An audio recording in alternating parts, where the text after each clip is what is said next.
오늘의 말씀 열왕기상 18장 41절에서 46절입니다.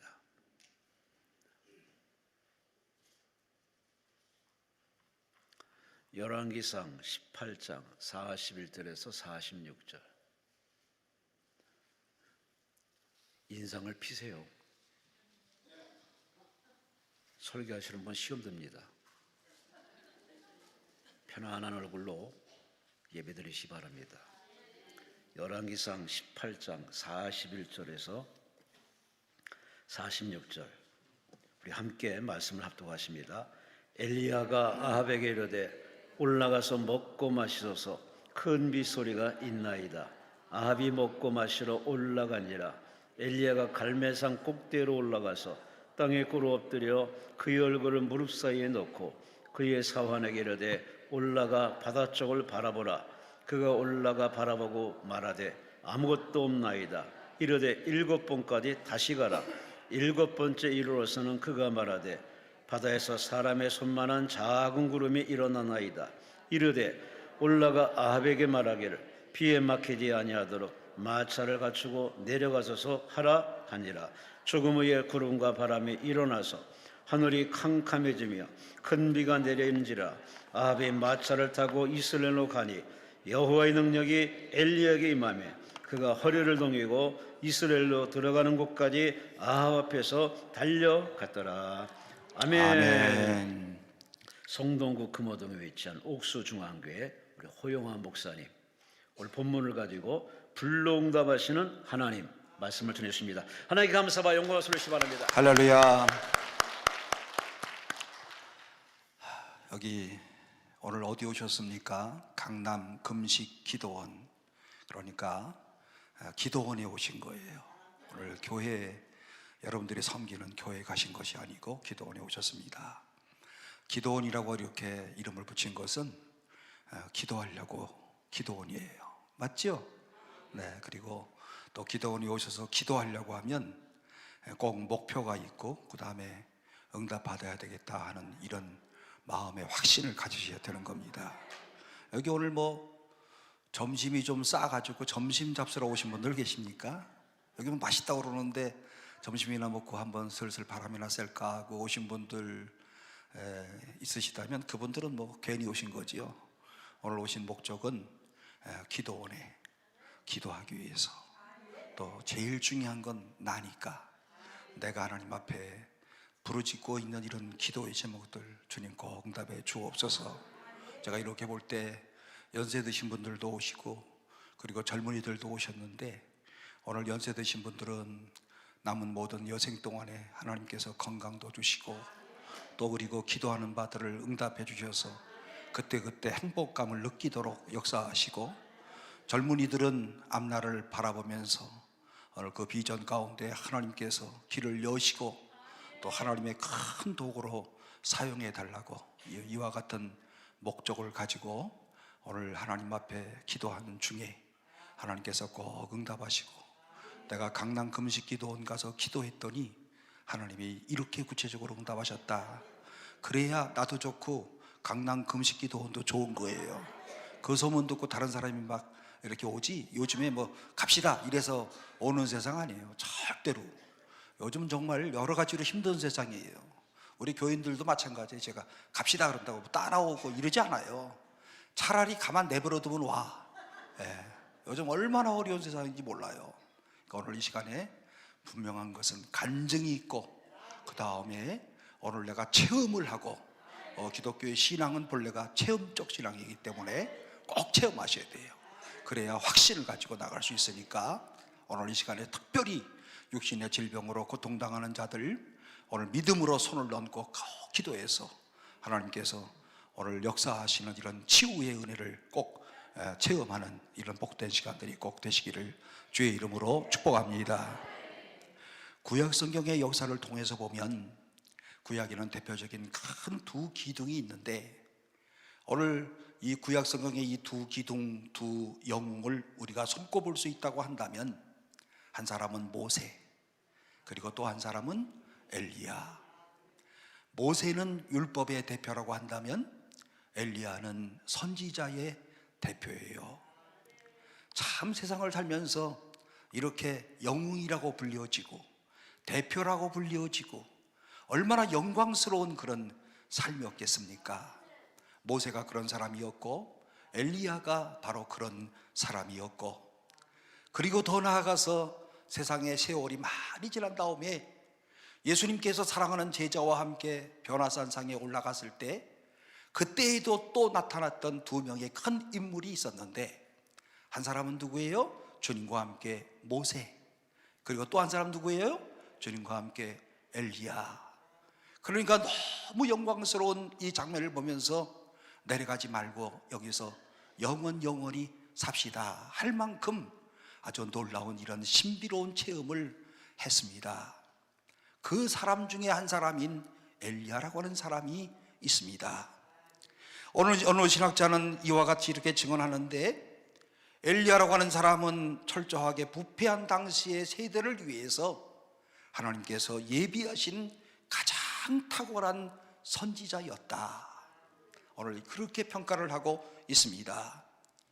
왜 그런가 하면 우리가 아는 것처럼 그 당시에는 아합이라고 하는 이런 못된 왕이 나타나서 오늘 그야말로 각종 우상을 숭배하고 하늘신을 주장하는 이런 바알신을 섬기면서 온갖 모든 백성들로 하여금 신앙의 혼선을 가져오게 만들었고, 그 배후에는 그의 아내였던 악한 여인 이세벨이라고 하는 이 여인으로 인하여서 오늘 이스라엘의 모든 백성들은 불경건으로 휩싸여 있던 이와 같은 이런 사회였습니다.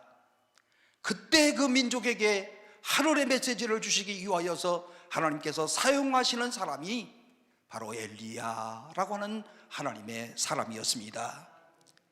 엘리야가 이 하나님의 일들을 감당하면서요, 그야말로 나타날 때마다 모든 사람들이 엘리야를 존경하고 엘리야를 그냥 흠모하고, 그리고 엘리야에 대해서 정말 예의 바르게 대했던 것이 아니었고요, 오늘 엘리야가 가는 곳마다 때때로 박해도 있었고요, 죽이겠다고 하기도 하고요, 그리고 또 더 나아가서 엘리야의 하나님은 도대체 어디에 있는가, 하나님을 무시하는 이와 같은 이런 발언을 하는 사람도 있었고, 그런 가운데서 이 엘리야가 하나님의 거룩한 역사를 이루기 위하여서 얼마나 심적 고통을 당하였을까.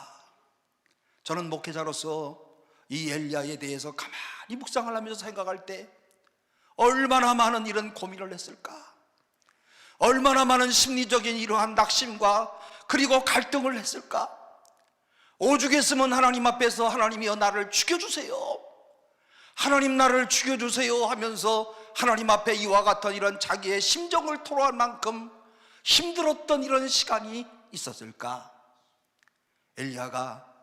엘리야라고 하는 사람이 그야말로 영웅 같은 그런 사람이었고 선지자의 대표라고 할 수 있었던 그런 사람이었지만, 한 인간으로 볼 때에는 오늘 그는 많은 갈등과 회의를 겪었던 사람이었습니다.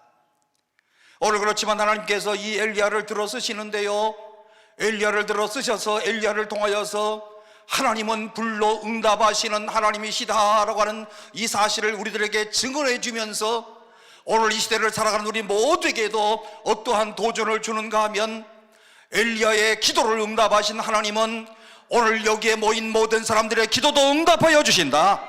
엘리야의 기도에 응답하신 하나님은 오늘도 불로 응답하시는 하나님이시다. 그러므로 우리도 엘리야처럼 하나님 앞에 뜨거운 마음으로 기도하자. 상황과 환경과 조건은 별로 좋지 않지만, 그러나 엘리야처럼 기도하면 하나님은 꼭 들어 응답하여 주신다. 그러니까 훗날 야고보 사도가 엘리야를 평가하면서 뭐라고 고백을 하고 있습니까? 엘리야는 우리와 성정이 같은 사람이로되 그가 비 오지 않기를 간절히 기도한즉 3년 6개월 동안 땅에 비가 오지 아니하고 다시 기도하니 하늘이 비를 주고 땅이 열매를 맺었느니라. 여러분, 이 부분이 얼마나 많이 감동을 주는지 몰라. 엘리야는 오늘 우리와 뭐가 똑같은 사람이라고요? 성정이 뭔지 알지요? 저도요, 이쁜 여자들을 보면 이쁜 거 평가할 줄 알아. 그리고 잘 안 생긴 남자들 보면 안 생겼구나 평가할 줄 알아. 그리고 또 그야말로 이와 같은 이게 다 성정이잖아요. 그래서 저 여자 한번 참 이쁘게 생겼다, 이런 생각 안 하는 사람이 도대체 누가 있어요? 예? 엘리야도 우리와 똑같은 이런 성정을 가진 사람이지만 그가 하나님 앞에 간절히 기도한즉 비가 안 오고 다시 기도한즉 하늘의 문이 열리는 이런 놀라운 역사를 체험하게 되었다. 그야말로 엘리야라고 하는 이 사람은요, 간절히 하나님 앞에 기도하는 이런 사람이라고 성경은 증언하는데요, 열왕기상에 기록된 바와 같이 엘리야 시대에 하나님께서 어느 날 갑자기 하늘의 문을 닫으시고 비를 거두어 가시는 이와 같은 이러한 하나님의 징계의 역사가 일어나게 되는데, 왜 그런 줄 아시지요? 내가 너를 택한 백성이고 오늘 내가 너를 사랑하는 나의 아들이고 나의 사랑하는 딸인데 오늘 너희들이 도덕적으로 타락하고 우상을 숭배하고 그리고 성적으로 문란하고 오늘 이와 같은 이런 모든 잘못을 보신 하나님께서 하늘의 문을 닫으시고 오늘 비를 거두어 가십니다. 구약시대에 이와 같은 이런 가뭄이 계속 오래된다고 하는 것은 하나님이 내리신 그런 분명한 징계였습니다. 그런데 하나님은 택하신 백성을 그대로 놔두시는 게 아니에요. 때로는 징계하시지만 본심이 아니셔요. 때로는 어려움 가운데 오늘 우리로 하여금 힘든 이런 시간을 맞이하지만 오늘 하나님이 원래 원하시는 마음은 내게로 돌아오라, 여호와께로 돌아오라, 오늘 여호와께로 돌아오라 하시는 주의 말씀이 그 속에 담겨 있는 것 아니겠습니까? 드디어 하나님의 때가 되어서 하나님께서는요, 이스라엘의 기근이 시작된 지 3년쯤 지나가는 이런 무렵에 하나님께서 엘리야 선지자에게 18장 1절 말씀 가운데 보면 내가 비를 지면에 내리리라 약속하시는 말씀이 1절 말씀 가운데 기록되어 있습니다. 하나님의 징계는 당신의 백성들이 회개하고 돌아오기를 위해서 때때로 우리로 하여금 고난을 주시고 어려움을 주시고 우리를 힘들게 만들어 주시지만 약속하신 당신의 백성들은 절대로 버리지 아니하신다. 저는 분명히 믿습니다. 성도의 견인이라고 오늘 우리가 이렇게 신학에서는 부를 수가 있습니다. 한 번 찍은 사람 절대로 버리지 아니하신다. 하나님의 예정과 선택 가운데서 찍은 사람은 오늘 중간에 여러 가지 어려운 일들을 당할 수는 있지만 그러나 하나님은 절대로 버리지 아니하신다. 얼마나 놀라운 일인지 모릅니다.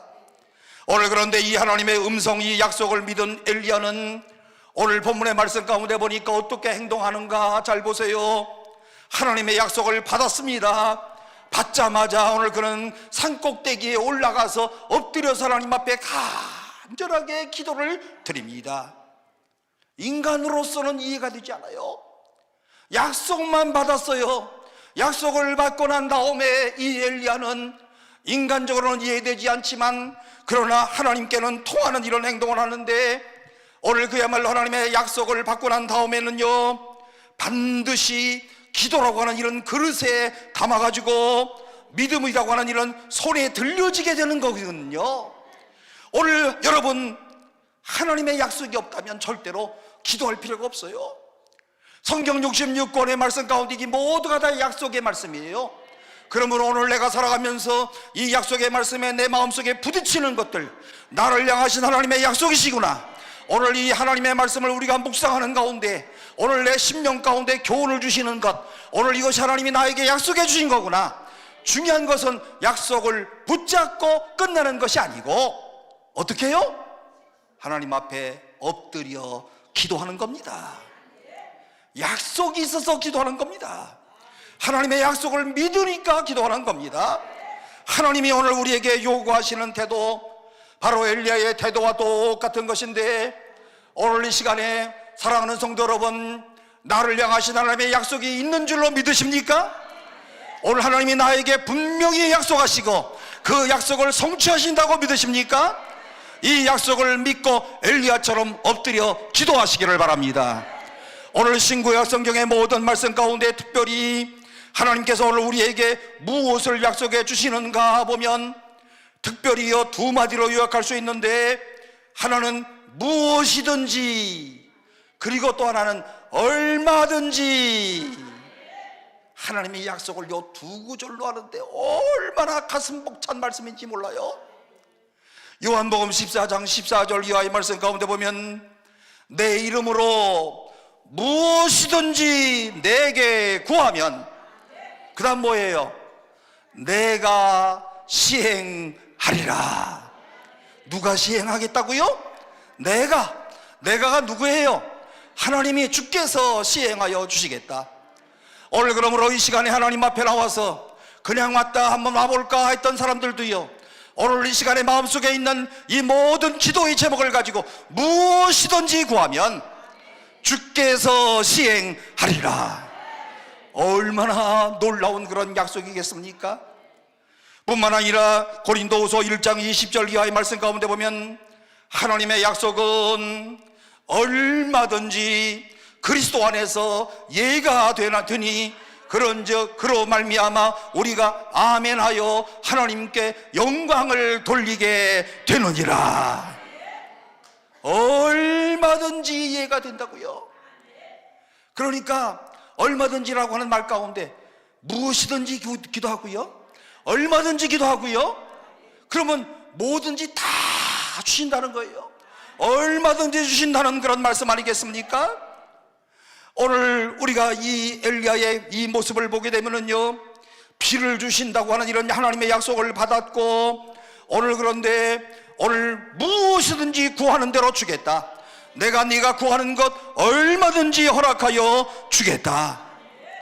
여러분, 그러므로 무엇이든지라고 하는 이 말씀 가운데는 하늘에 있는 축복은 물론 너희들에게 주겠다. 땅에 있는 축복도 주겠다. 하늘의 풍성한 넉넉한 풍요로움을 내가 너에게 영적으로 채워주겠다.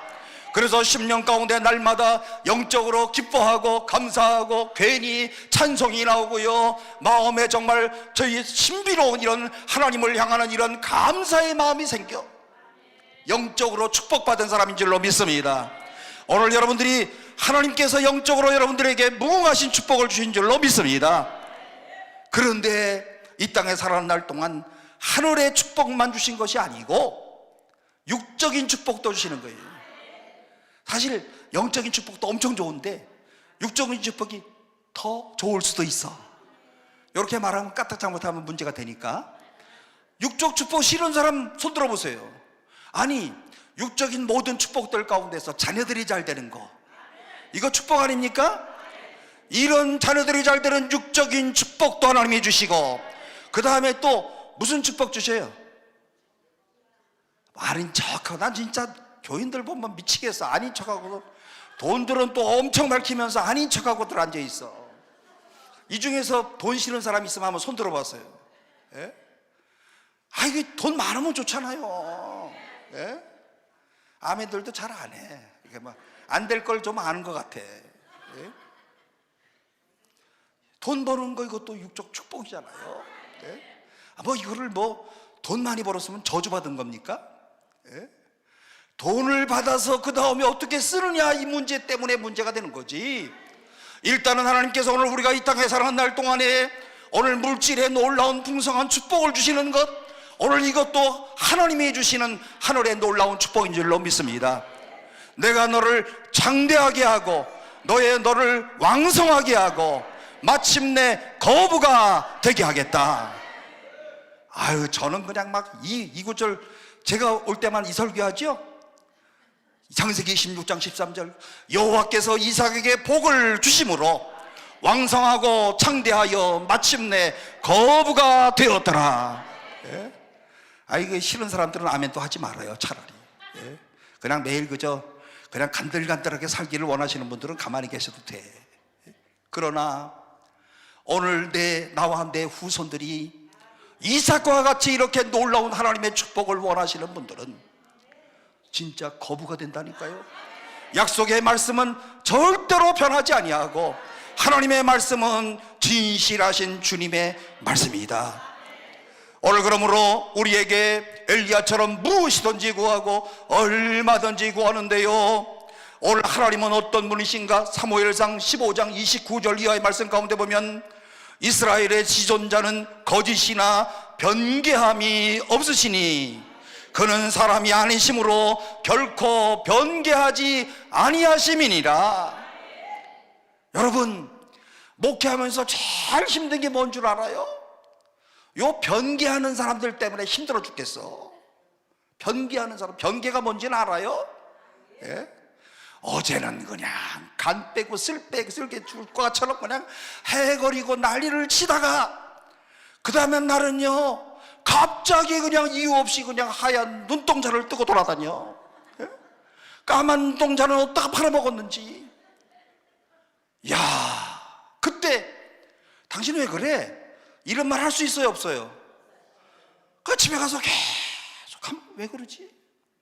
왜 그럴까? 왜 또 이렇게 밴더거미가 또 이렇게 생겼나? 왜 그러지? 그런데 제일 좋은 사람이 누군지 알아요? 어제도 항상 웃음으로 이렇게 대해주시고 오늘도 그냥 편안하게 대해주시고 내가 별로 신경 쓸 것도 없어. 가만 내버려둬도 돼. 자기가 알아서 신앙생활 하는 거예요. 그래야 안 그래요? 근데 꼭 목사 앞에 나와서 티를 내. 예? 이런 사람들이 제일 피곤해. 에휴, 나 요즘에는 며칠 안 남았으니까 참고 넘어가자. 나 요즘 그러고 살아요. 죄송한 말씀이지. 까짓거 뭐 여성에서 내가 지금 일일이 반응할 건 뭐 있나? 그냥 가만히 살지. 저 사람은 죽었다 깨어나도 못 고쳐. 그러면서 산다니까요. 그리고 내가 요즘에 그냥 이 부목사님들 얼마나 불쌍한지 몰라. 나는 이렇게 물러가는데 저 친구들은 앞으로 창창한데 어떻게 할까? 저렇게 왔다 갔다 하는 저 사람들하고 어떻게 오늘 목회를 할 수 있을까? 불쌍해 죽겠어요. 다 우리 아들 같은 나이들이야 다들. 예? 그래서 더 불쌍해. 예? 그러나 내가 믿는 하나님은 변개하지 아니하시는 하나님이시다. 어제도 오늘도 동일하신 하나님이시고 약속하신 말은 반드시 이루어주시는 분이시고 약속했다 갑자기 뺏는 분도 아니시고 약속하신 말을 기도하는 가운데 역사하시는 하나님이시다.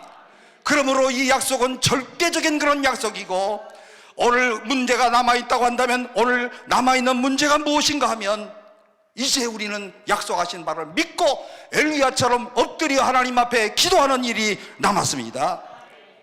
엘리야는 우리와 성정이 같은 사람이로되 오늘 그가 하나님의 약속의 말씀을 받고 엎드려 기도함으로 불가능을 가능케 하시는 역사를 이루게 되었다. 기도를 통해서 이런 놀라운 삶을 만들어냈다는 그런 뜻입니다. 오늘 사랑하는 성도 여러분, 오늘 신앙인이 과연 누굽니까? 신앙인은 기도하는 사람이에요. 다른 말 쓸 거 없어요. 그리스도인이 누구냐? 기도하는 사람. 그럼 어떻게 기도하느냐에 따라서 이 사람이 진짜 그리스도인인지 가짜 그리스도인인지 성숙된 그리스도인인지 미성숙한 그리스도인인지 이걸 알 수 있어요. 그러나 중요한 것은 신앙인은 기도하는 사람이다. 오늘 본문의 말씀 가운데 보게 되면 엘리야가요 하나님 앞에 기도하는데요, 오늘 그의 기도는 어떻게 그가 기도하고 있고 그리고 그의 기도의 본질이 무엇이고 오늘 기도의 성격이 무엇이고 그야말로 오늘 우리도 하나님 앞에 기도하기를 원하는데 어떻게 기도하면 오늘 우리가 엘리야의 응답을 나도 받을 수 있을까? 이 본문의 말씀은 우리에게 이와 같은 기도에 대한 가장 기초적인 사실을 가르쳐주고 있습니다. 기도라고 하는 것이 뭡니까? 기도는 한마디로 하기 위해서 하나님을 향한 확신이다. 하나님을 향한 확신이 기도의 시작이고 출발이다. 오늘 여러분들도 이와 같은 확신이 있습니까? 기도하시면서 하나님 아버지 뭐뭐뭐뭐뭐 좀 들어주세요. 그리고 가로 열고 들어주려면 들어주고 말려면 말고 이렇게 기도하시는 분들 계십니까? 확신이 없는 사람들이. 그런데 기도하면서 하나님, 오늘 내가 이러이러한 부족함은 있지만 그러나 오늘 하나님 앞에 내가 기도하는 것 하나님은 들어주실 줄로 믿습니다. 확신이에요. 하나님을 향한 이런 신뢰입니다. 기도의 가장 중요한 첫 출발이 바로 여기에 있는 것인데요, 오늘 따라서 기도하는 사람은요, 오늘 기도에 대한 이런 확고한 그런 신앙을 갖고 있고요. 그래서 18장 41절 말씀 가운데 보면 엘리야가 아합에게 이르되 올라가서 먹고 마시소서 큰 비의 소리가 있나이다. 아합에게 뭐라고 얘기합니까? 큰 비의 소리가 있을 것이니 이제는 올라가서 먹고 마시세요. 그런데 이 본문의 말씀 가운데 중요한 것은 지금 큰 비의 소리가 지금 있는 것이 아니야. 이제 곧 큰 비의 소리가 터질 거예요. 오늘 본문의 상황은요, 아직은 큰 비의 소리가 들리지 않고 있습니다. 뿐만 아니라 이와 비가 올 만한 이런 상황이나 조건이 오늘 모든 사람의 눈에 보이는 것도 아니었습니다. 먹구름이 몰려오는 것도 아니었어요. 천둥이 치는 것도 아니었어요. 오늘 그야말로 어떤 날씨의 변화가 있는 것도 아니었어요. 오히려 엘리야는 사환에게 뭐라고 하냐면 오늘 비가 오고 있는지 한번 나가서 봐라, 이런 성편에 있는 사실이었습니다. 사환은 비가 올 기미가 전혀 보이지 않는다고 이렇게 대답을 합니다. 오늘 여기에서 엘리야가 말한 큰 빗소리는 물리적인 그런 빗소리를 의미하는 것이 아니고요, 오늘 하나님께서 엘리야에게 주셨던 말씀에 대한 이런 믿음의 표현, 하나님의 약속의 말씀을 믿고 큰 비를 내려준다 하셨으니 약속대로 비가 올 줄로 믿습니다. 말씀에 대한 확신의 고백이고 하나님의 말씀대로 이루어질 줄로 믿습니다. 하나님에 대한 신뢰고, 그러므로 여러분, 오늘 이 자리에 늘 오시는 여러분, 이 하나님의 약속의 말씀을 굳게 부여잡고 이 약속의 말씀을 신뢰하시는 믿음의 성도들이 되시기를 주의 이름으로 축원합니다. 열왕기상 18장 1절 보세요. 많은 날이 지나고 제3년에 여호와의 말씀이 엘리야에게 임하여 이르시되 너는 가서 아합에게 보이라, 내가 비를 지면에 내리리라. 하나님의 말씀이 임했기 때문에 비가 올 환경이든 아니든 엘리야는 마음속에 확신을 갖고 있었습니다. 기도라고 하는 것은 이와 같은 확신으로부터 출발합니다. 신앙의 삶이라고 하는 것이 여러분 무엇입니까? 오늘 내가 하나님을 믿는다고 하는 것이 뭡니까? 나는 하나님을 신뢰하고 확신합니다. 아니, 이것 없이 어떻게 믿어요? 안 그렇습니까? 나는 하나님의 살아계심을 믿습니다. 이게 확신이에요. 조건과 상황에 따라서 움직이는 것이 절대로 아닙니다. 하나님이 말씀하셨기에 말씀하신 대로 이루어질 줄로 믿습니다. 나를 향하여서 약속하신 하나님의 놀라운 약속이 그대로 이루어질 줄로 믿습니다. 이게 확신이에요. 하나님이 우리에게 원하시는 삶은 하나님을 향하는 이런 절대적인 확신으로 살아가는 삶인데요, 오늘 따라서 오늘 우리가 이렇게 기도를 정리할 수가 있습니다. 기도는 하나님을 향한 절대적 신뢰를 하나님의 말씀의 근거에서 표현하는 믿음의 행위가 기도다. 여러분, 오늘 우리가 기도할 때마다 꼭 이와 같은 이런 하나님의 말씀에 근거하는 이와 같은 확신을 갖고 기도하시기를 바랍니다. 그러므로 기도의 필수 요건이라고 할 수 있는 것은요, 첫 번째로 하나님의 약속의 말씀이 있어야 될 것이고, 성경 66권이 다 이게 하나님의 약속의 말씀이에요. 그 다음에는요, 이 말씀에 대한 확신을 갖는 거예요. 이 약속하신 모든 바는 하나님께서 오늘 우리에게 주신 약속이다라고 믿는 거예요. 그리고 확신해서 끝나면 안 돼요. 그 다음에는 엎드려 기도하는 거예요. 그때 하나님의 역사를 우리가 체험할 수가 있습니다. 여기에서 의무를 가지는 똑똑한 척하는 이런 인간들이 있는데요, 하나님이 큰 비를 주시겠다고 약속하셨다면 비는 자연스럽게 내릴 거인데 뭐 기도할 필요가 뭐가 있을까?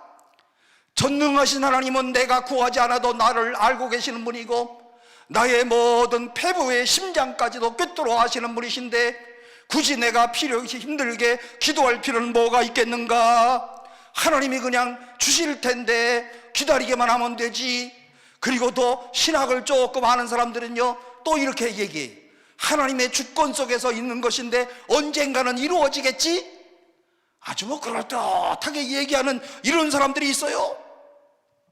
그러면서 다른 사람이 들을 때는 야, 저 사람 정말 하나님에 대한 아주 신뢰하는 마음이 아주 확실하구나, 믿음도 굉장히 좋아 보여요. 하나님의 때가 되면 다 해결해 준대. 맞아요, 틀려요? 맞지. 하나님의 때가 되면 다 해결해 줘요. 그런데 중요한 것은 그렇게 말하고 기도 안 하는 게 문제야. 우리는요, 하나님의 때에 이루어질 줄로 믿습니다 라고 하면서 오늘 이때 하나님 앞에 간절히 간구하고 기도하는데, 믿음 좋은 척하는 이런 인간들은, 기도하지 않는 인간들은요, 오늘 신학의 몇 개지 듣고 나서는 마치 자기가 모든 걸 아는 것처럼 이렇게 얘기하는 얄미운 사람들이 있다는 거예요. 얼핏 들으면 아주 믿음이 좋은 사람인 것 같지만 에스겔서 36장 37절 말씀 가운데 보니까 다음과 같은 이런 말씀이 기록되어져 있습니다. 주 여호와께서 이같이 말씀하셨느니라. 그래도 이스라엘 족속이 이같이 자기들에게 이루어 주시기를 내게 구하여야 할지니라. 오늘 여러분 에스겔서에 나오는 이 말씀을 기억하십니까? 그래도 이스라엘 족속이, 그래도 하나님의 백성들이 이같이 자기에게 이루어 주시기를 나에게 구하여야 할지니라. 하나님은 나이가 무엇이 필요한지, 그리고 오늘 우리의 마음 가운데 무엇을 원하는가를 다 하나님께서 알고 계시지만은, 나를 향한 엄청난 이런 계획을 모두 알고 계시지만은, 그래도 우리에게 이루어지기를 내게 구하여야 할지니라. 사랑하는 성도 여러분, 꼭 기도하시기를 바랍니다. 시간을 정해놓고 반복적으로 기도하시기를 바랍니다. 항상 기도하시기를 바랍니다. 왜냐하면 약속을 성취하는 놀라운 역사를 체험할 수 있을 것이기 때문에. 오늘 여러분, 하나님은 기도를 통해서 약속하신 바를 성취하시는 하나님이시다. 여기에 기도의 소중함이 담겨져 있습니다. 그러므로 오늘 우리는 하나님의 약속하신 바들을 꼭 내 마음속에 확신을 하고서, 하나님 오늘 나를 향하여 이와 같은 약속을 주신 것을 감사합니다. 주여 약속하신 바를 오늘 하나님께서 이루실 줄로 믿습니다. 나는 부족하지만 주 앞에 기도합니다. 주여 나의 기도에 응답하여 주옵소서.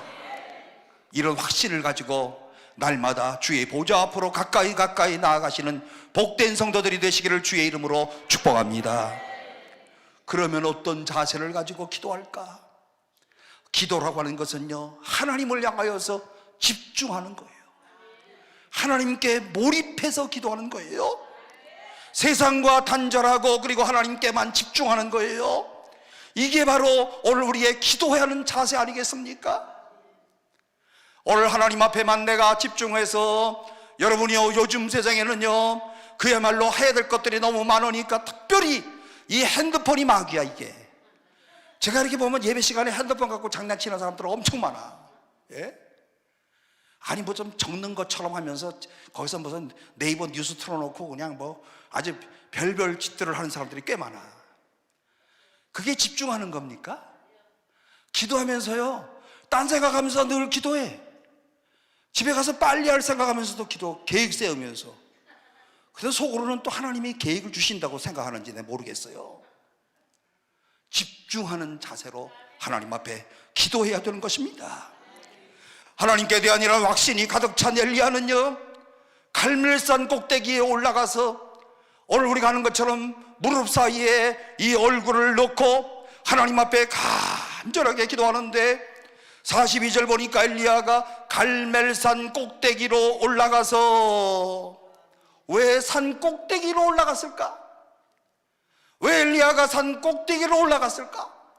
오늘 왜 우리가 이 강남 금식기도로 특별히 차 타고 그리고 이렇게 먼 길을 왔을까? 엘리야는 성경 말씀 가운데 보니까 산 꼭대기를 참 좋아하는 것 같아.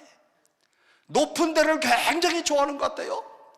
열왕기상 17장 말씀 가운데 보게 되면 사르밧 과부의 아들이 죽은 것을 살려내는 이런 기사가 나오는데요, 그때에도 오늘 그 아들이 죽었습니다. 이 죽었을 때에 죽은 그 자리에서 오늘 그야말로 엘리야가 기도하면 될 것을, 거기에 이런 장면이 있어요. 시신을 들고 다락방으로 올라갔다. 여러분, 산 사람 드는 게 쉬워? 죽은 사람 드는 게 쉬워? 요즘 무슨 뭐 죽은 사람 들어본 사람이 어디 있습니까? 장례식이 다 그냥 장례사들이 다 와서 다 해주니까 죽은 사람 들어본 사람이 없어. 그냥 기껏해야 관이나 듣는 거지. 안 그래요? 그런데 상상을 해보세요. 죽은 사람 드는 게 훨씬 무기가 축 처지잖아요, 또. 그죠? 아마 제가 생각할 때 20-30kg는 더 나갈 것 같아. 예? 죽으면. 그러니까 오늘 이 엘리야는요, 죽은 이 아들을 들고서 다락으로 올라가는데요, 높이 또 올라갑니다. 오늘 여러분 한번 생각해 보세요. 이 엘리야가 기도를 하면서요, 항상 산꼭대기로 올라가고, 그리고 또 다락방으로 올라가고, 오늘 그야말로 이 올라가서 산꼭대기에서 기도해야만 하나님이 응답하시는 겁니까? 산꼭대기의 장소 자체가 중요한 게 아니에요. 산꼭대기가 의미하는 바는 무엇일까? 다락방이 의미하는 바는 무엇일까? 꼭대기가 의미하는 바는 바로 골방, 하나님께로 집중한다, 이런 의미를 이 속에 가지고 있습니다. 예수님께서도 마태복음 6장의 말씀 가운데 보게 되면 제자들에게 기도를 가르치시면서 마태복음 6장 6절 말씀 가운데 뭐라고 말씀을 하십니까? 너는 기도할 때에 네 골방에 들어가 문을 닫고 은밀한 중에 계신 네 아버지께 기도하라. 은밀한 중에 보시는 네 아버지께서 갚으시리라. 예수님이 말씀하시는 이 골방이라고 하는 것, 은밀한 곳이라고 하는 것, 오늘 어떤 의미를 갖고 있다고 생각하십니까? 바로 집중해서 기도한다. 집중해서 기도한다고요. 기도할 때는 오늘 여기저기 왔다 갔다 시선을 분산하지 말고 하나님께로만 집중하여 기도하자. 거기에 응답의 역사가 있는 줄로 믿습니다. 기도하면서 다른 짓 하면 안 돼. 전 그렇게 생각해요. 기도하면서 제일 요즘 핸드폰 갖고 장난치고 있고, 기도하면서 그냥 또 뭐 지적거리고 뭐 이런 사람들이 있는데, 기도하면서는 꼭 하나님께 집중한다. 엘리야가 산꼭대기에 올라간 이유가 분명합니다. 산 아래에는 참과 거짓이 뒤엉켜져 있었고, 거짓된 미혹의 소리가 있었고, 그리고 춤으로 가득한 곳이 산 아래였고, 오늘 이곳에서는 정말 하나님 앞에 정말 마음을 다해서 집중할 수가 없었고, 그래서 엘리야가 산꼭대기로 올라갑니다. 산꼭대기에서 엘리야는 사람들 앞에 서서 자신을 보라고 얘기하지 않아요. 자신을 보라고 하지 않고 엘리야가 어떻게 기도합니까? 땅바닥에 엎드려 오늘 그야말로 얼굴을 무릎 사이에 넣고 하나님의 약속의 실현을 위해서 하나님 앞에 기도하는 엘리야의 이와 같은, 몰입하는 이와 같은 기도의 자세. 그러므로 엘리야는 하나님께만 전념하는 자세로 기도했다. 여러분도 어떻게 생각하십니까? 오늘 이 시간에 특별히 다른 사람들보다도 기도의 은사들을 받고, 오늘 기도할 때마다 하나님께서 응답하시고, 그리고 이미 하나님 앞에 기도의 응답을 체험하신 사랑하는 성도 여러분, 기도할 때 전적으로 엘리야처럼 하나님께만 전혀 몰입해서 집중해서 기도하시는 여러분들이 되시기를 바랍니다. 기도라고 하는 것은 오늘 내 마음을 편안하게 해주는 주문만 외우는 게 아니에요. 주문 외우는 것처럼 기도하는 사람들이 있어요.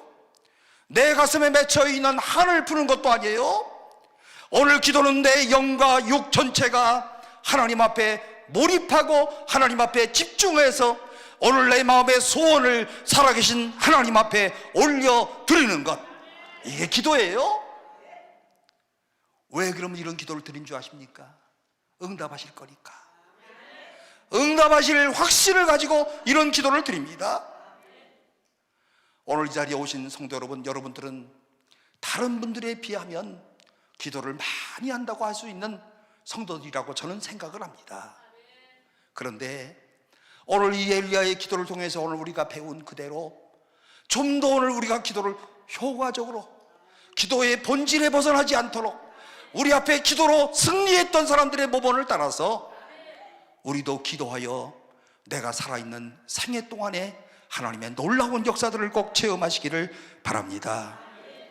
예수님께서도 오늘 이와 같은 이런 기도에 우리의 모범을 보여주시는데요, 마가복음 1장 35절 이하의 말씀 가운데 보면 새벽 아직도 밝기 전에 예수께서 일어나 나가 한적한 곳으로 가사 거기서 기도하시더니. 언제 기도하셨다고요? 새벽 아직도 밝기 이전에. 근데 그 전에 예수님 뭐 하신지 알아요? 마가복음 1장 35절 이전에 보면은요, 낮에는요 각종 병자들을 주의 이름으로 고치시고, 그 다음에 하늘나라의 비밀을 선포하시고, 엄청나게 피곤하게 예수님께서 하루의 생활을 사신 것을 볼 수가 있어요. 그런데 그 다음날 아침에 새벽 오히려 밝기 이전에, 야, 예수님 엄청나게 부지런하셨어요. 그런 것 같아요, 안 그런 것 같아요? 부지런하시죠. 지도자의 자격이에요. 지도자는 부지런해야 됩니다. 지도자가 게으르면 공동체는 폭삭망해. 지도자가, 예수님이 그런 모범을 우리에게 보여주시는 거예요. 새벽 오히려 미명에 한적한 곳으로 가사 거기서 하나님과 소통하는 기도를 하셨다. 일상생활의 바쁜 가운데서도 하나님 앞에 기도하는 시간을 꼭 가졌다는 거예요. 오늘 예수님께서 이와 같은 이런 삶의 기도의 모범을 보여주었다고 한다면, 오늘 예수님의 뒤를 따라가는 제자라고 하는 오늘 우리들도 예수님의 뒤를 따라서 꼭 예수님의 이런 것들을 뒤를 따라가셔야 돼. 그래야 제자예요. 예수님이 이와 같은 기도의 모범을 보여주셨으면 나는 제자다 할 때마다 아멘 안 하는 사람들 없어. 거의. 여러분 예수님의 제자입니까? 아멘. 다 그래. 그런데 예수님처럼 기도하십니까? 노멘. 그런다니까요. 예? 진짜 제자라고 할 수 있겠습니까? 예수님의 아름다운 모범을 따라서 예수님이 이와 같은 일들을 행하신 것은 너희도 이와 같이 행하라, 이런 말씀 아니겠습니까? 그러나 엘리야도 보세요. 그는 기도하면서 오늘 그야말로 하나님을 향하여서 확신을 가지고, 그리고 하나님께 집중해서 기도하면서 또 한 가지, 오늘 그의 마음 가운데 43절 말씀 가운데 보니까 한 가지 확인하면서 기도하는데, 그의 사원에게 이르되 올라가 바다 쪽을 바라보라. 그가 올라가 바라보고 말하되 아무것도 없나이다. 이르되 7번까지 다시 가라. 무슨 말씀이겠습니까? 기도한 다음에 기대했다는 거예요. 여러분들도 기도한 다음에 기대하십니까? 내가 기도한 것 하나님이 응답해 주실 줄로 믿고 기대하고 계십니까? 하나님께서 약속하셨으므로 반드시 오늘 내가 약속한 바를 붙잡고 기도한 것 하나님이 응답해 줄 줄로 믿습니다. 엘리야는 이 열렬한 이런 기대하는 가운데 하나님 앞에 기도하는데요, 오늘 그야말로 하나님 앞에 기도한 것은 반드시 하나님께서 응답하여 주실 것이다. 오늘 우리도 이와 같이 오늘 기대함으로 기도하시는 이런 성도들이 꼭 되시기를 바랍니다. 당신의 역사하심을 내가 보기를 원합니다. 만약에 그렇지 않다면 믿음으로 드린 기도가 아닙니다. 시편 130편 5절로 6절 말씀을 보시면, 나 곧 내 영혼은 여호와를 기다리며 나는 주의 말씀을 바라는도다. 파수꾼이 아침을 기다림보다 내 영혼이 주를 더 기다리라니 참으로 파수꾼이 아침을 기다림보다 더하도다. 자기의 영혼이 하나님을 기다리고 있다는 거예요. 오늘 사랑하는 성도 여러분, 오늘 우리의 모든 기도가 즉각적으로 응답되지 않습니다. 혹시 즉각적으로 응답되는 기도도 있어요. 그러나 즉각적인 기도가 응답되지 아니할 때 어떻게 해요? 내 영혼은 여호와를 기다립니다. 하나님이 그리하실 줄로 믿고 하나님께서 약속하신 바대로 이루실 줄로 믿고 나는 하나님을 기다립니다. 파수꾼이 아침을 기다리는 것보다 더 간절한 심정으로 하나님의 역사를 나는 기다립니다. 파수꾼이 아침을 기다리는 심정보다도 안타까운 이런 간절한 심정으로 오늘 하나님의 역사가 꼭 나에게 있을 줄로 내가 믿습니다. 오늘 하나님께서 꼭 인도해 주셔서 여러분, 우리의 가정의 문제들이요, 우리의 자식들의 문제들이요, 특별히 자식들의 문제가 그렇더라고요. 그냥 기도하면 그 다음날 탁탁 이루어지면 좋은데 아무리 기도해도 이게 안 되는 것 같아.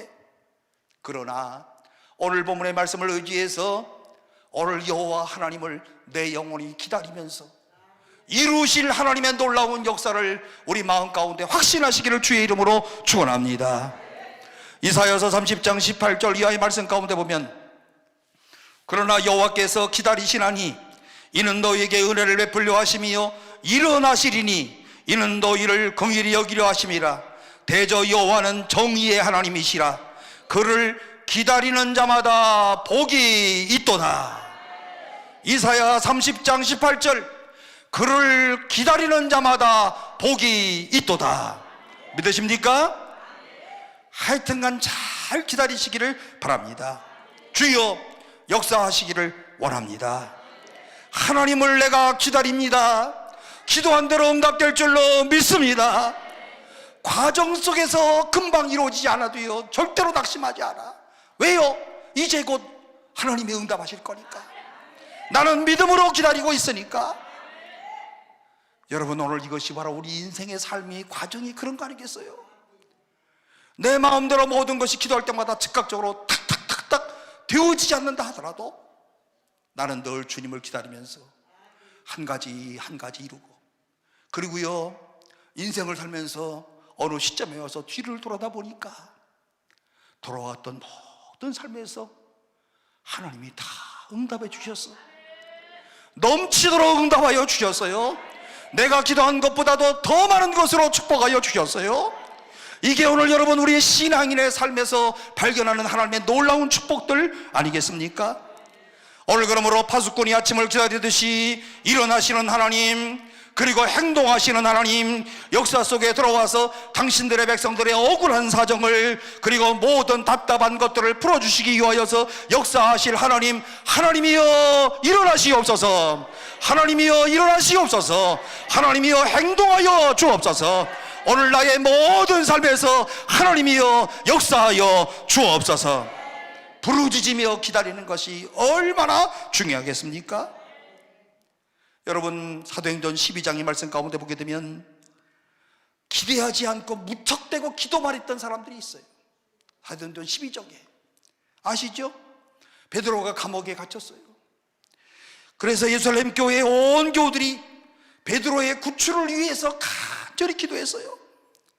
그러자 하나님께서는 오늘 그들의 기도를 외면하지 아니하시고 간절하게 기도하는 예루살렘 교회 교우들의 기도를 응답하시고 천사를 보내주셨어요. 이야, 요 장면을 영화로 찍으면 요즘에 왕과 함께 사는 남자보다 더 멋있게 찍을 수 있을 것 같아요. 요즘 왕과 사는 남자인가? 맞지요? 예? 요즘 엄청나게 많이, 저도 이제 한번 시간 되면 한번 갔다 오려고 그래요. 가서 은혜 좀 받고 오려고 그러는데, 단종이 어떻게 죽었나 이렇게 한번 보려고 그러는데 천사가 쫙 감옥에 들어왔어요. 문을 스르르 열어줬어요. 베드로 보고 감옥에서 쫙 꺼내주셨어요. 이야, 그때의 이런 아주 스릴 넘치는 그런 감격, 성경에서 그냥 단 한 줄로 기록해서 그렇지 얼마나 감격스러웠겠습니까? 감옥에서 이제 베드로가 나왔습니다. 자기를 위해서 기도하는, 오늘 그야말로 이 사람들에게 보이기 위하여서 그 집에 기도하는 집으로 찾아갔습니다. 대문을 여니까 어떤 계집아이가 찾아 나왔습니다.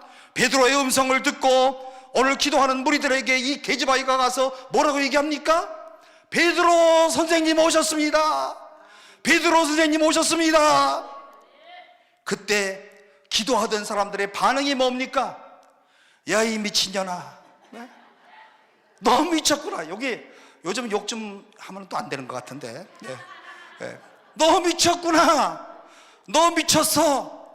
나이도 몇 살 안 됐는데 너 미쳤구나 벌써. 베드로의 구출을 위해서 간절히 기도했던 사람들이 베드로가 돌아왔다는 이런 소리에 미쳤다는 반응이 나옵니다. 여러분, 뭡니까? 인간의 우리 본성 가운데 얼마나 불신앙으로 오늘 가득 차 있는가를 우리에게 단적으로 보여주는 거예요. 기도한다고 하는 이런 사람들이었지만 그 마음 가운데 그야말로 이 불신앙으로 가득 차 있고요, 마음에 타락한 마음으로 가득 차 있고요, 정말 하나님께서 역사하시고 인도하셨던 이런 놀라운 극적인 장면 가운데서도 너 미쳤구나. 오늘 그런데 여러분, 이런 불신앙이 가득 찬 가운데서도 우리의 기도에 신실하게 응답하시는 하나님, 우리를 통해서 영광 받으시기에 합당하신 하나님, 철저하게 신뢰하지 못하고 기도했지만 그래도 이것까지 응답하시는 하나님. 여러분, 이 사도행전 12장에 나오는 여기에 모였던 기도했던 사람들 얼마나 얼굴 팔렸겠어, 그지요? 예, 엄청나게 회개했을 것 같아. 사랑하는 성도 여러분, 사도행전 12장을 쓰시는 여러분들이 되지 아니하시기를 바랍니다. 기도한 것들은, 내가 기대하며 기도했던 것들은 하나님이 꼭 응답하여 주시더라. 긍휼이 풍성하신 하나님의 은혜에 빚지고 사는 사람들 아닙니까? 자비하신 하나님이 오늘 나를 늘 만져주시는 그 사랑 가운데 살아가는 사람들 아니겠습니까? 하나님이 오늘 나를 도와주셔서 오늘 여기까지 인도하신 것, 이 하나님의 놀라운 인도하심 가운데 살아가는 우리들 아니겠습니까? 엘리야는 지금 하나님 앞에 집중하며 기대하고 있는데요, 하나님이 비를 내리실 것을 기대하면서 하나님의 역사를 기대하고 있는데요, 44절 말씀 가운데 보니까 7번째 이르러서는 그가 말하되 바다에서 사람의 손만한 작은 구름이 일어나나이다. 엘리야의 말대로 구름에 주목한 이 사화는 7번째 하늘을 바라볼 때 뭐가 보였어요? 손만한 구름. 작다는 거예요? 크다는 거예요? 손이 이게 얼마나 크다면 얼마나, 요 손만한 구름이 하늘에 떠 있으면 보일도 말뚱이야, 그지요? 근데 이게 없던 게 있는 거예요. 지금요, 없던 것이 손만한 구름이 오늘 하늘에 떠 있는데요, 오늘 저는 이 부분에서 다음과 같이 생각을 해보았습니다. 가기 싫어하는 이런 사환, 끝내 가도록 오늘 그야말로 명령을 해서 겨우 손바닥만한 이런 작은 구름을 발견하고 마지 못한 그런 어조로, 선생님, 하늘에 손만한 구름 하나 떴어요, 이렇게 보고했을 거예요. 그런데 거꾸로 엘리야 선생님, 드디어 하나님의 역사가 나타나기 시작했습니다. 드디어 저 손바닥만한 이런 구름이 뜨기 시작해서 선생님이 기도한 대로 하나님이 응답하실 징조가 확실하게 보입니다. 이렇게 말했더라면 얼마나 좋아. 이 사환, 이놈 아주 형편없는 놈이에요. 아주. 엘리야는 이때 어떻게 말을 합니까? 그래, 어서 속히 아합에게 가서 지금 마차를 타고 비에 막히지 아니하도록 빨리 궁궐로 들어가시라고 이야기를 해라. 여러분, 이 속에 믿음이 있다는 것을 알고 계십니까? 사람의 손바닥만한 이런 구름 하나 보이지 않았던 이러한 쨍쨍한 그런 대낮에도 엘리야는 하나님을 기대했고, 구름맞이 손바닥만한 구름이 보일 때에도 이 엘리야는 하나님을 기대했고, 오늘 중요한 것은 엘리야는 그 어느 때에도 하나님이 이루실 것을 기대하면서 하나님 앞에 기도했던 사람이었다. 그러므로 기도는 항상 기도하라 그러잖아요, 그죠? 쨍쨍하던 때에도 기도했어요. 주실 줄로 믿고, 손바닥만한 구름이 징조가 보일 때도 기도했어요. 그랬더니 어떠한 일이 일어납니까? 제일 좋은 구절이 45절에 나와요. 조금 후에, 저는요 이 말씀을 읽으면서 얼마나 가슴에 울렁거린지 몰라. 얼마 후에 이렇게 하지 않고 조금 후에 구름과 비가 일어나서 하늘이 캄캄해지며 큰 비가 내리는지라. 오늘 여러분이 이 순서를 잘 기억하시기를 바랍니다. 먹구름이 몰려왔습니다. 비바람이 불어왔습니다. 하늘이 캄캄해졌습니다. 천둥이 꽝꽝꽝 쳤습니다. 그 다음에 엘리야가 하나님을 기대한 것이 아니고 엘리야가 어린아이와 같은 마음으로 하나님을 기대하고 하나님을 온전히 신뢰했더니 오늘 그야말로 이 상황이 놀랍게 변화되어지더라. 조건과 상황이 맞아서 하나님을 기대한 것이 아니라 하나님을 기대했더니 조건과 상황이 맞아 떨어지더라. 이게 신앙입니다. 여러분 꼭 기억하세요. 하나님을 기대했더니 안 될 것 같은 상황을 하나님이 만들어 주시더라. 하나님을 기대하고 하나님의 역사를 우리가 바라고 바랬더니 모든 조건을 수르르 풀어주시더라.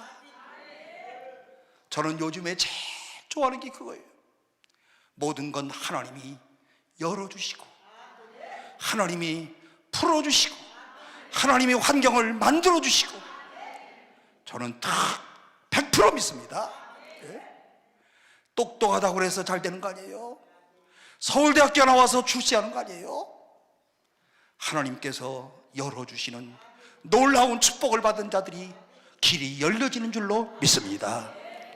조금 후에 비가 내렸다. 하나님을 기대하며 기다리는 것을 의미하는 거예요. 오늘 하나님을 기대하면 조금 후도 기대할 수가 있는 것이고 하나님을 기다리면서 낙심하지 아니하고 절망하지 아니하고 그리고 하나님 앞에 꾸준하게 기도했더니 조금 후에 하늘에 비가 내리더라. 얼마나 놀라운 그런 축복이겠습니까? 오늘 이 자리에 참석하신 사랑하는 성도 여러분, 오늘 여러분들의 모든 기도의 제목을 주님께서 하시는데 45절의 축복이 오늘 여러분들의 가정마다 임하기를 주의 이름으로 축원합니다. 오늘 조금 후에 그 과정 가운데 실족하지 마시기를 바랍니다. 조금 후에 들어주실 것이 틀림없기 때문에 엘리야의 기도를 하나님께서 조금 후에 내리셨기 때문에 지금은요 뭐 될 것 같은 게 하나도 안 보여. 그렇죠? 뭐 잘 될 것 같은 게 하나도 안 보여. 그런데 그럼에도 불구하고 모든 상황을 하나님이 한꺼번에 확 주관하시더니 조금 후에 큰 비가 내리더라. 오늘 우리 가운데도 하늘의 문이 열려지고 우리의 모든 가정 가운데 이 장대비가 내려지는 놀라운 축복이 있기를 주의 이름으로 축원합니다. 지금까지 오늘 여러분 내 인생을 한번 살펴보세요.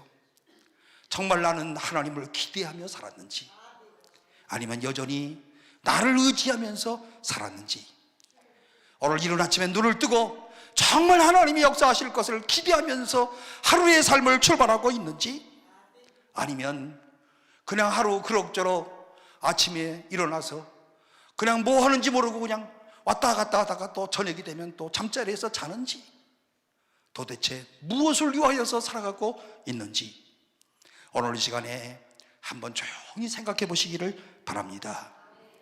그리고 하나님께서 오늘 나를 어떻게 인도하실는지, 어떤 사건으로 나를 세우시고 인도하실는지, 그리고 오늘 나의 인생 가운데 하나님이 어떻게 남은 인생 동안 하나님이 축복의 길로 인도하실는지 오늘 이 시간에 한번 조용히 하나님 앞에 기도하시기를 바랍니다. 매 순간 하나님을 기대하면서 삶을 살아간다면 오늘 이것이 바로 신앙의 삶일 뿐만이 아니라 행복한 삶이 될 거예요. 하나님이 나를 어떻게 인도하실까? 오늘 우리가 꼭 기대하세요. 지나고 난 것에 대해서는 우리가 감사하는 마음을 많이 갖는데 기대하는 건 잘 못하시더라고. 지나온 모든 삶도 너무 감사해. 그래야 안 그래요? 너무 하나님께서 가는 모든 발걸음마다, 삶의 족적마다 주님이 꼭 도와주셨어요. 그런데 남은 생에 언제 죽을런지 몰라. 그러나 하나님께서 또 나의 생을 책임져 주시고 기대하며 살아가시기를 바랍니다. 현대선교회 아버지라고 불리우는 윌리엄 캐리라고 하는 사람이 있는데요, 오늘 그가 선교를 떠날 때에 주변에 많은 친구들이요 오늘 그를 응원하지 않고 불신하면서 가지 마라, 네가 인도에 가서 뭘 하겠냐, 오늘 그곳에 가서 까딱 잘못하면 너는 죽는다, 불신으로 가득 찬 친구들의 이런 대답이 많았습니다. 그 당시에도 하나님을 기대하지 않는 사람들이 참 많았다는 뜻입니다. 그는 이 윌리엄 캐리는 하나님을 기대하지 않는 사람들을 향해서 다음과 같이 중요한 말씀을 외치는데, 여러분, 하나님으로부터 위대한 일을 기대하고 하나님을 위해 위대한 일을 시도하라. 아멘이십니까? 이야, 가슴이 막 팍 닿는 도절이. 하나님으로부터 위대한 일을 기대하라. 하나님이 다 주시겠다는 거예요. 동시에 하나님을 위하여 위대한 일을 네가 해라, 그런 뜻이에요. 아니, 그 내 나이에 뭐래, 그게 아니에요. 하나님이 나를 살려주시는 것은 아직까지 사명이 있어서 살려주시는 거예요. 할 일이 있어서 살려주시는 거예요.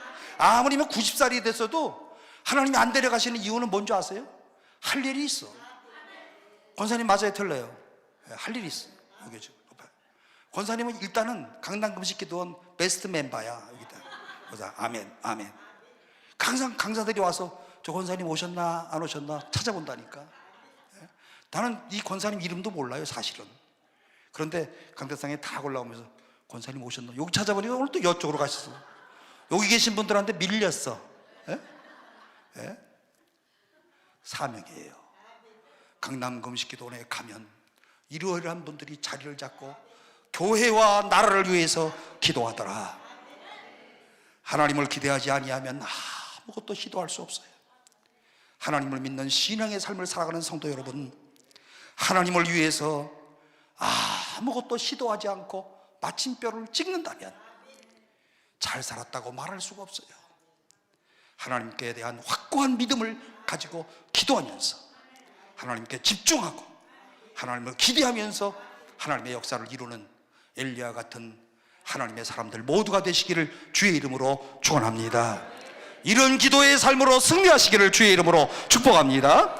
우리 다 같이 오늘 이 시간에 통성으로 하나님 앞에 다 같이 기도하시겠습니다. 주여, 오늘 나로 하여금 이런 기도의 사람으로 축복하신 것을 감사합니다. 확고한 믿음 안에서 기도하게 하시고, 기도할 때마다 하나님 앞에 집중하고 몰입하게 하시고, 하나님께 기도한 모든 것들을 이루실 줄로 믿고 기대하면서 하나님의 역사를 기다리게 하여 주옵소서. 주여, 오늘 우리 가정에 있는 모든 문제들, 우리의 모든 자녀들의 문제들, 우리의 사업과 직장의 문제들, 우리 교회의 문제들, 특별히 오늘 이 나라의 문제들, 아니 전 세계의 전쟁으로 인하여서 하나님의 손안한 이 모든 문제도 주여 역사하여 주시옵소서. 오늘 이 시간 우리 다 같이 통성으로 기도하시되, 특별히 육신의 질병으로 인하여 고통 중에 있는 자들, 오늘 이 시간에 믿음으로 손을 얹고 기도하는 자들마다 나사렛 예수의 능력이 나타날지어다, 나타날 줄로 믿고 오늘 이 시간에 믿음으로 다 같이 통성으로 기도하시겠습니다. 사랑이 많으신 하나님 아버지,